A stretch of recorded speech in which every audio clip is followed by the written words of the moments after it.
Hey guys! Welcome sa aking simpleng buhay. Nandito kami ngayon sa gubat. Charis!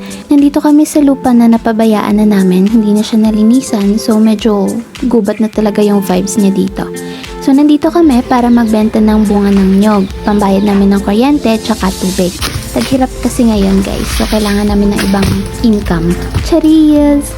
Kanina pa silang umaga nagsimula, so ito yung last na puno na aakyatin. Tapos after neto is babalatan na nila yung bunga.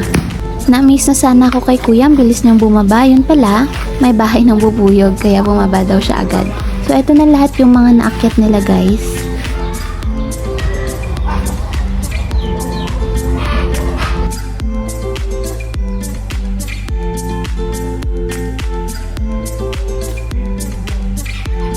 Habang nagbabalat sila doon ng bunga ng nyog, naglakad-lakad muna ako dito. Tapos nakita ko tong halaman na pinaglalaroan namin nung bata kami. Ito yung dumidikit sa damit.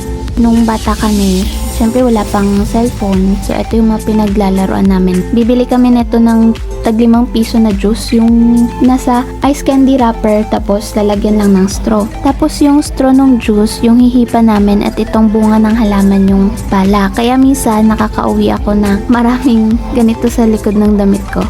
Meron din pala ako nakita dito na puno ng pugnay. Ewan ko kung ano tawag dito sa Tagalog. Sayang wala siyang bunga, namumulaklak pa lang kasi siya. Ngayon ko lang nalaman, meron pala kaming ganitong tanim. Pagbalik ko kila Papa, nagbibilang na sila. Habang ongoing yung bilangan nila doon, nanungkit na lang muna ako ng papaya pantinola namin mamayang hapunan. After mabilang lahat ng bunga ng nyog, binayaran na nila kuya si Papa. Kaya uuwi na rin kami. So dito ko natatapusin ang aking vlog guys. Thank you for watching!